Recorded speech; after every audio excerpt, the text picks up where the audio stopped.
Voces por una causa. El podcast de Entre Culturas con Julia Navarro.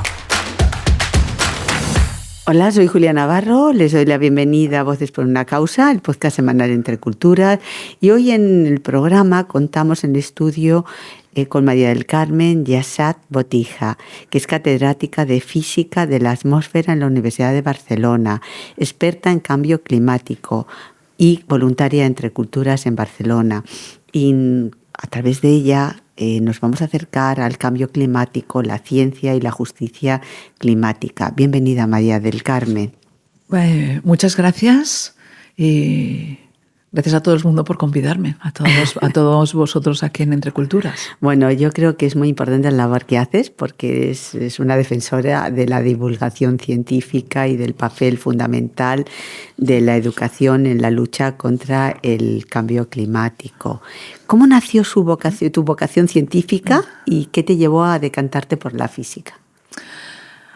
Pues lo que me llevó a decantarme por la física, tengo que decir que fue un jesuita, catedrático de geofísica, que cuando estaba estudiando yo en Barcelona, en el colegio que tienen los jesuitas en la calle Caspe, y dudaba sobre qué carrera hacer, pues tuve la oportunidad de de hablar con este catedrático y me convenció para que estudiase física y sobre todo para comprender mejor el funcionamiento del sistema Tierra. Y fue por eso que entré. Y de ahí ya pues me quedé en el estudio de lo que sería pues la física de la Tierra y de la atmósfera. En este campo te has convertido en pionera, ¿no? Has sido una de las primeras mujeres científicas en ostentar puestos de responsabilidad. ¿Ha sido difícil abrirse camino en un entorno tan masculino? El entorno ciertamente ha sido y sigue siendo muy masculino, sobre todo en determinados ámbitos estoy acostumbrada a que las restantes personas sean hombres, ¿no? Tanto en algunos comités internacionales, en temas que están tocando más la parte de ingeniería, porque también trabajó el tema del impacto del cambio climático sobre inundaciones, y no siempre ha sido fácil. Yo reconozco que las mujeres que ahora ya tenemos una cierta edad y somos científicas, hemos tenido que lidiar con problemas que las jóvenes que ahora están subiendo en la carrera les parecerían totalmente increíbles e inaceptables. Y nosotros hemos tenido que lidiar, convivir y luchar por ello, ¿no? Y cabe decir que todavía hay comportamientos que no solamente son de los hombres, sino también de las propias mujeres, como puede ser en la evaluación de proyectos, que si un proyecto es de una mujer se suele ser mucho más exigente que si es un proyecto liderado por un hombre, en general, ¿no? Sigue habiendo una mirada masculina. Sigue habiendo esa mirada y se sigue luchando para evitar esa mirada que está tan metida, que cuesta hacerse consciente de que se tiene esa mirada en algunas ocasiones.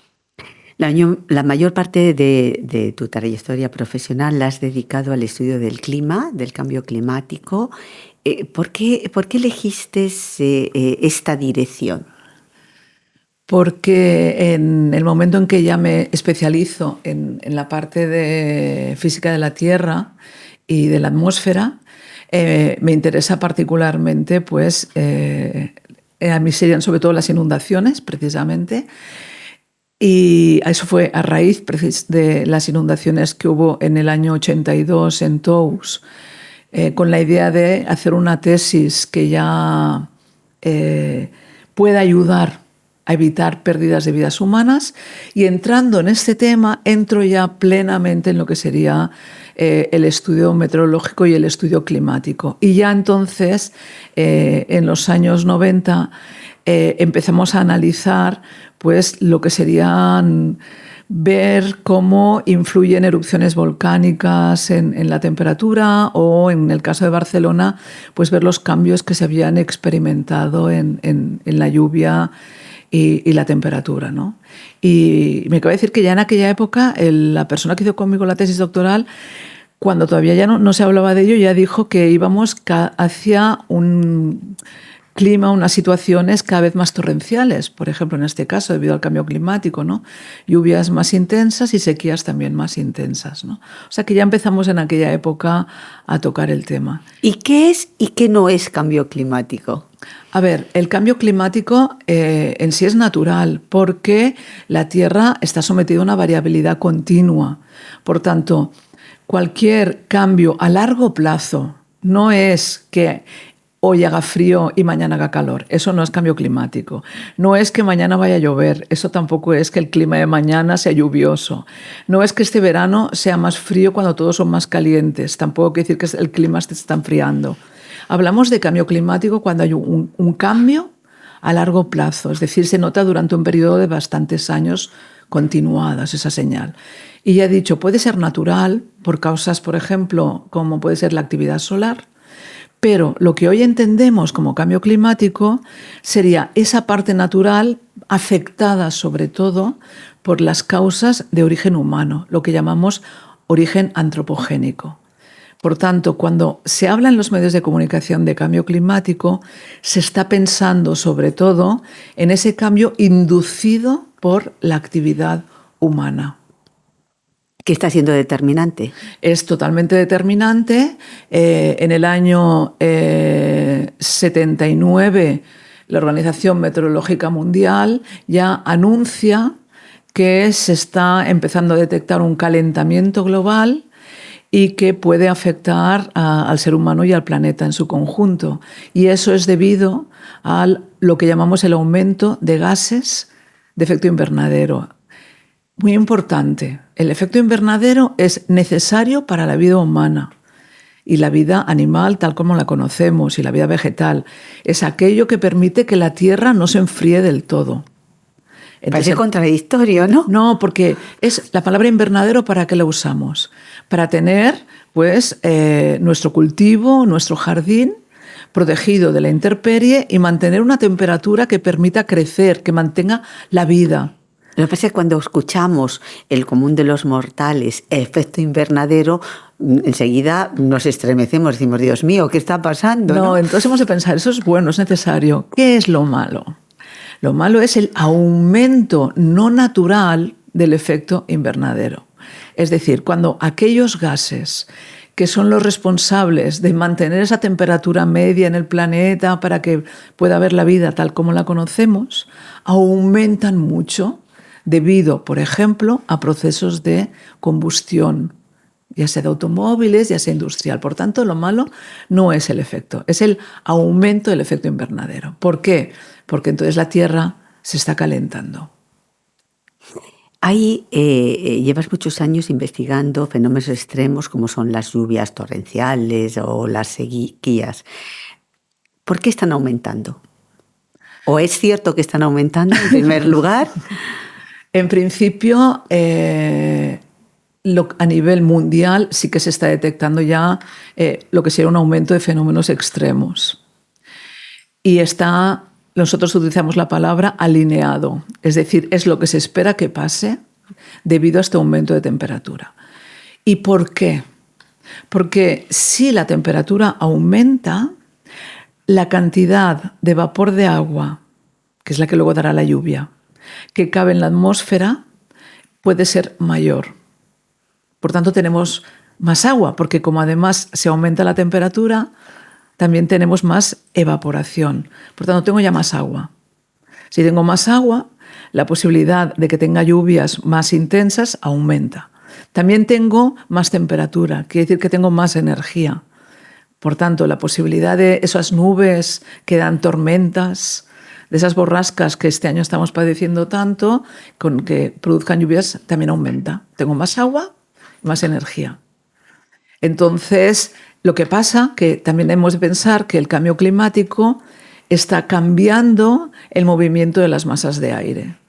Por tanto, eso quiere decir que aunque tengamos el agua en la atmósfera, aunque tengamos la energía, estamos hablando de un planeta, de un globo, por el cual se va a distribuir y en algunos lugares eso va a producir lluvias torrenciales en un momento dado y en otros lo que va a producir es que tengamos situaciones de sequía, situaciones con anticiclones como es normalmente, ¿no? Entonces, lo que hace es, mira, es muy triste, pero sería lo que se habla de la sociedad, una polarización del clima, no en el sentido de enfriamiento, sino de extremización. ¿Y qué determina esa polarización? Es decir, no hay manera de que esas masas de aire... No podemos nosotros. De hecho, se está investigando ahora. Es decir, hay que pensar que vamos aprendiendo a medida que vamos avanzando. Por ejemplo, pues al principio se pensaba simplemente que llovería más en general, porque como va a haber más, eso era muy claro, más temperatura, más vapor de agua en la atmósfera, lloverá más. Pero luego se empezó a ver que no pasaba así. ¿Por qué? Porque el cambio climático también hace otras cosas, como por ejemplo, y ya lo sabéis, pues la fusión del hielo. La fusión del hielo en Groenlandia, ¿no? Lo vemos continuamente. Entonces, esa fusión del hielo, pero muy extensa, que se está produciendo, también hace que el movimiento de las masas de aire, por así decirlo, sea diferente. Hay mucha desinformación en torno al cambio climático. Antes había más consenso sobre lo que era exactamente el cambio climático y ahora, a causa de esa desinformación, al final los ciudadanos ya no sabemos si que se deshaga el hielo en Groenlandia es bueno o es malo. No, en principio, lamentablemente, los impactos del cambio climático son negativos.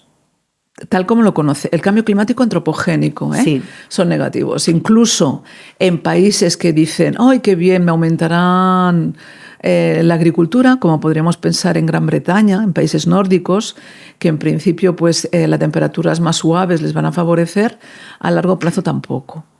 Entonces, el ciudadano, la ciudadana, lo que ha de saber es que esos impactos no son positivos y además son al revés, son muy complejos.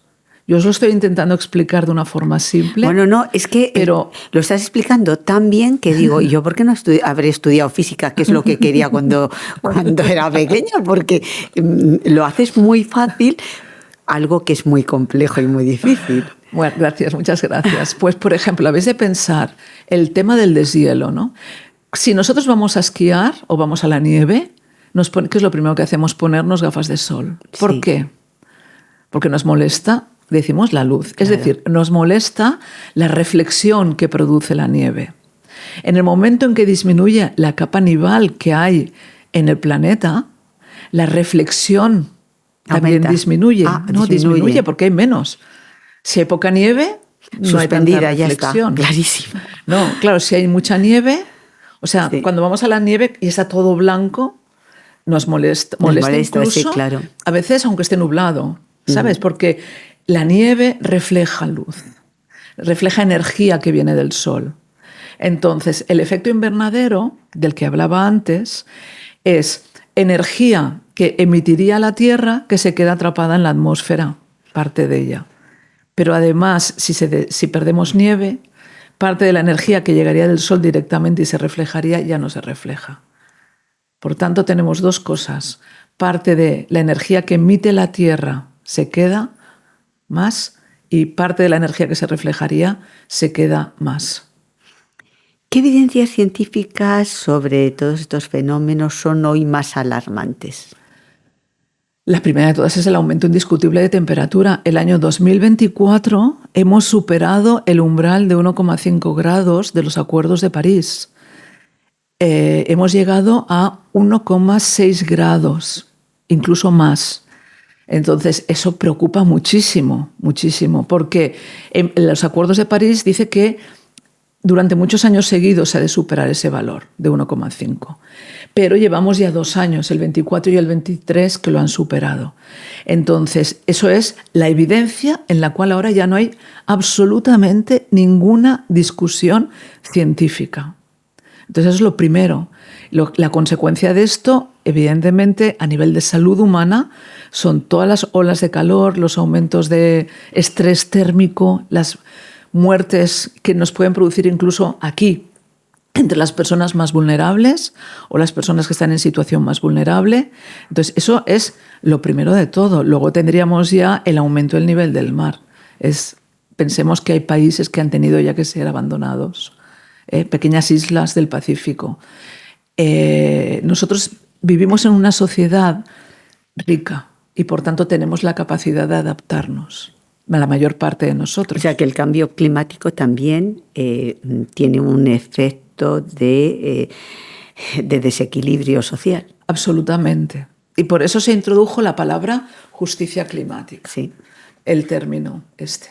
¿Sí que te lo comento? Sí, por favor. Pues el término justicia climática cuando nace es porque se es consciente de que los países que menos han contribuido al calentamiento antropogénico son los países que más van a padecer sus consecuencias. Por un tema climático, o sea, donde, por ejemplo, el este asiático, todos los modelos apuntan a un aumento de inundaciones en zonas de Indonesia, zonas en las cuales cada año las inundaciones producen cientos de muertos y miles de desplazados. En África pasaría lo mismo. Entonces, a eso se llamaba, dice, aquí no existe justicia climática, están pagando aquellos que no lo han producido, pero luego el término se extiende. Y se extiende porque se es consciente que el cambio climático a quien más va a afectar negativamente son a todas aquellas personas con menos posibilidades de enfrentarse, ya sea por la salud, por los recursos, por cualquier razón que le haga ser más vulnerable. Y por eso también se habla de que la naturaleza también es un ser vulnerable, porque va y será muy afectado por este cambio climático. Y por tanto, la palabra injusticia climática está sobre la mesa en estos momentos. Parece que mitigar el cambio climático es una empresa casi imposible de abordar, ¿no? Tenemos que dejar como máximo en un casi. En un casi. No podemos rendirnos. Ya. O sea, por mucho que haya ahora una decisión en Estados Unidos, un tipo de gobierno en Estados Unidos que no le interese en absoluto, que haya sacado de todos los escritos la palabra cambio climático, por todo eso, pese a todo lo que pase, pese a todo el negacionismo creciente, a las fake news, a la confusión que interesa crear, porque hay muchísimos intereses económicos detrás. Pese a todo eso, hemos de seguir luchando por la mitigación, es decir, por la disminución de este cambio antropogénico. Y eso es la disminución de estos gases en la atmósfera y, por tanto, el abandono de los combustibles fósiles, pero también nos habla de los usos del suelo. Y ahora que estamos aquí en Entre Culturas, por ejemplo, podríamos hablar de la quema de los bosques de Amazonía. Eso, sin lugar a dudas, es injusticia climática, ambiental, social, todo. Porque eso agrava y además quita todo el poder que tendrían esos árboles como sumideros de gases de efecto invernadero. ¿Y qué puede hacer la sociedad ante este desafío, que es un desafío global? No rendirse. Lo primero de todo es no rendirse. Lo segundo es pensar que cualquier cosa que pueda hacer será bienvenida y que con el ejemplo se va contagiando también. Hemos de saber que se hacen muchas más cosas de las que pensamos, pero no se dicen porque no interesa. Pero hay muchísima gente comprometida, muchas industrias comprometidas. Y luego, evidentemente, hay que exigirlo a todos nuestros representantes y ser conscientes que nuestro modelo de vida también ha de cambiar. ¿Sirven de algo los pactos internacionales, las cumbres anuales de Naciones Unidas sobre el cambio climático? A la respuesta ante el ¿sirve de algo? La respuesta es sí, pero muy lentamente. Ahora, si no hubiera, esto no... Sería peor. Sería peor. O sea, el propio Papa Francisco en Te Deum insistió en la necesidad del multilateralismo y de los acuerdos que fuerzan. Es decir, si las empresas no se vieran forzadas a actuar y realmente tienen que invertir más dinero o obtener menos beneficios, si no hay una legislación detrás que hace que todas tengan que hacer lo mismo, difícilmente lo harían algunas. Quizá la pregunta más complicada, pero como lo haces todo tan fácil, seguro que lo vamos a entender. ¿Qué argumentos darías para intentar movilizar a todas las personas, empresas, organizaciones, gobiernos que no creen en el cambio climático?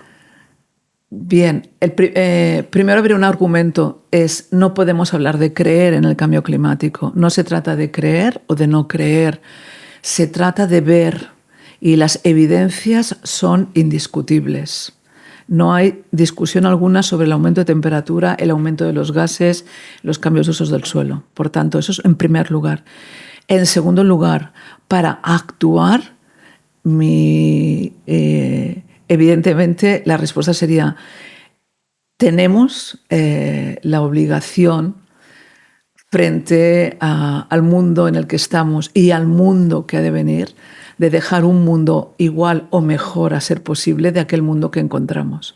Por tanto, mira lo que estás viviendo, mira a tu alrededor e intenta hacerlo mejor. ¿Es posible el desarrollo sin que ese desarrollo económico, industrial, tenga efecto o no deje su huella sobre el clima? Es decir, porque hay quien plantea bueno, pues ese enfrentamiento, ¿no? O seguimos desarrollándonos o nos paramos, y entonces nos podemos parar, podemos prescindir de los aviones, podemos prescindir de los coches, pues, es decir, la civilización ha ido avanzando y ahora tiene una serie de elementos que cómo los reviertes y que sin duda deben de influir en el cambio climático.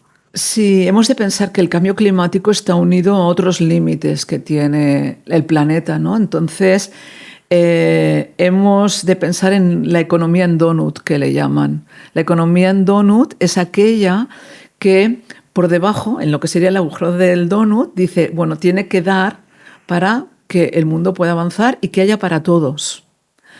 Y tiene la parte final del donut, la parte superior, que serían los límites del planeta. Los límites del planeta no solamente es el cambio climático, es también los minerales extraños, es también la presencia de la polución, es decir, hay unos límites planetarios. Por tanto, hemos de cambiar el paradigma de desarrollo. No quiere decir ahora quitamos todos los aviones, pero sí que nos tenemos que plantear, y aquí sí que me iré a la industria y se enfadará, pero el hecho de por qué hay que coger el avión continuamente. ¿Por qué hemos de viajar tanto para ser felices? Entonces, yo me planteaba... Es un cambio de paradigma de sociedad, no solamente de industria. Claro, es de sociedad. Y entonces, a nivel industrial, están saliendo jóvenes, nuevos empresarios muy concienciados y concienciadas de la problemática. Pero también es cierto que nos enfrentamos ante un mundo extremadamente capitalista, ¿no? Ya la palabra ya puede ser neocapitalismo, luego vendría la preocupación del capitalismo verde. No, hemos de cambiar ese paradigma. Y ante las nuevas sociedades que tienen que desarrollarse, mostrarles que el paradigma de Occidente, de un consumo continuo, de una fast fashion continua, esto no lleva a la felicidad. Por tanto, se trata de ir en búsqueda de la felicidad bajo otro paradigma. Pero eso llevaría a sociedades que sería una invitación a no viaje usted, porque hay determinados lugares del mundo a los que llegas en avión o necesitarías meses para llegar de otra manera. Siempre sale el tema. Sí, porque piénselo, es muy interesante. O sea, para mí la cuestión más importante, y sé que además desde el COVID la gente viaja muchísimo. A mí sí. Cuando tengo que ir a un congreso, y os tengo que decir que hay laboratorios europeos que han prohibido coger el avión, ¿eh?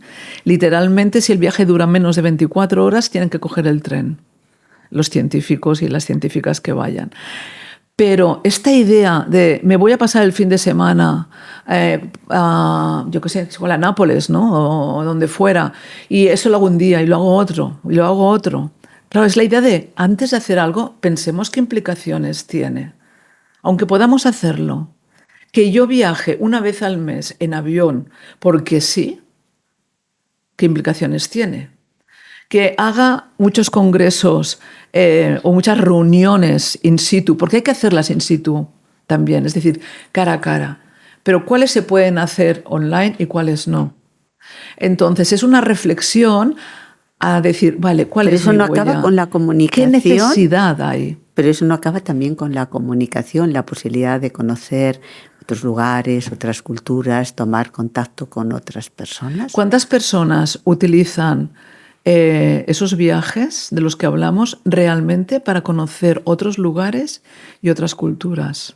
O se están en un resort, o se están caminando por las calles en las cuales te vas a encontrar Zara, Decathlon, exactamente lo mismo que te encontrarías aquí. Yo conozco gente que cuando ha viajado, donde se siente cómoda es en aquellas calles que son exactamente iguales a las calles en donde vive.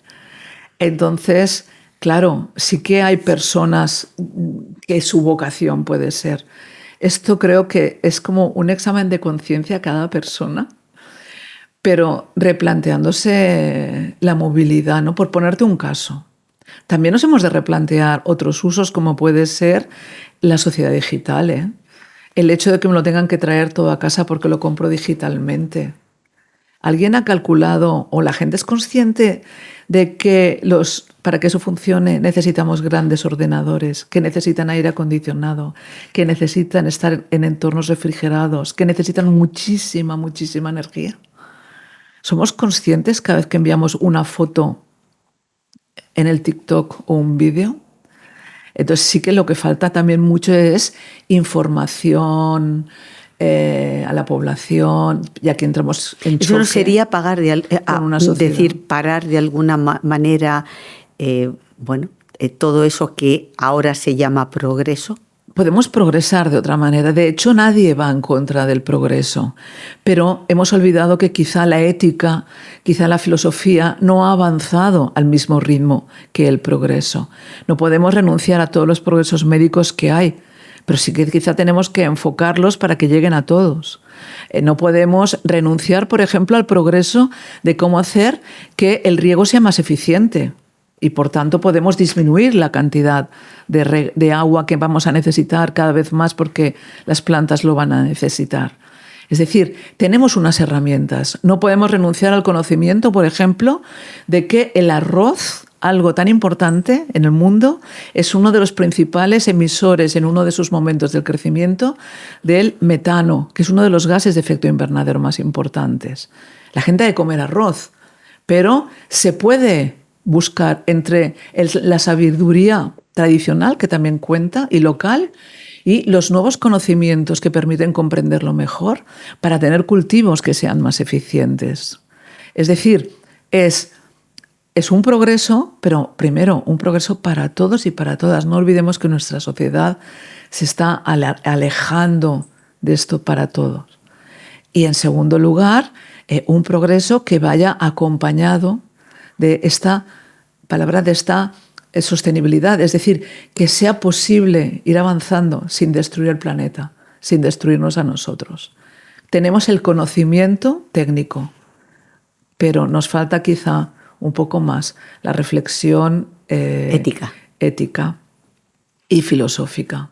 Muchas gracias, María del Carmen, por aceptar la invitación y acompañarnos e iluminarnos en este capítulo de Voces por una Causa. Yo he aprendido muchísimo, pero creo que tampoco habría podido estudiar física porque me parece que es mucho más complicado, aunque tú lo haces todo muy fácil. Y gracias a todos ustedes por estar ahí, por escucharnos. Hasta la semana que viene. Voces por una Causa, el podcast de Entre Culturas con Julia Navarro.